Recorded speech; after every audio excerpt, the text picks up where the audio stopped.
स्त्रीर मृत्यु खबर शुणी स्वामीर आत्महत्या कोरापुट बैपारीगुड़ा ब्लॉक माझीगुड़ा पंचायत भालिया पदर गाँव में अभावन घटना घटी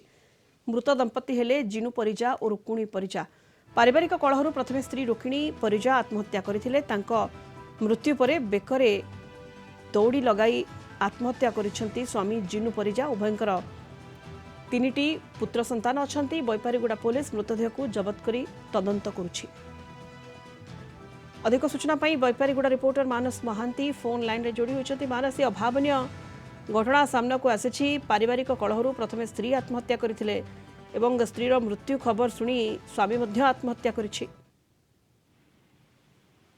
हाँ देखो सुनीता बैपारीगुड़ा ब्लॉक अंतर्गत माझीगुड़ा पंचायत भालियापदर ग्राम में अभावनीय घटनाटी घटी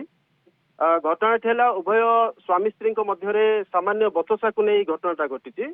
स्वामी स्त्री जिते घर बाहर बसिकिना जेहेतु कि बर्तमान शीत ऋतु चली घर बाहर निआ लगे बसी तो बसी समय तीन पुओ घर को पहुंची खाइबा मागी एवं स्त्री जाई तीन पुओ को खाइबा को दे पुणी थे स्वामी पाखक फेरी आसला बेले सामान्य बचसा होता उभय स्वामी और स्त्री मध्य एवं तापरे स्त्री रुक्मिणी कौन करते घर भीतर को जाई बेकर दौड़ी लगे आत्महत्या करते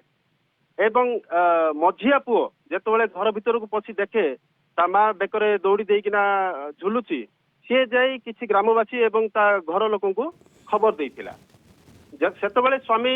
हुए तो से निकटरे नथिले एवं परे जेतबेले से खबरटी पाइथिले स्वामी मध्य निकटस्थ 500 मीटर दूर एक काजू जंगल को जाइकिना निज गामुछा बेकर दे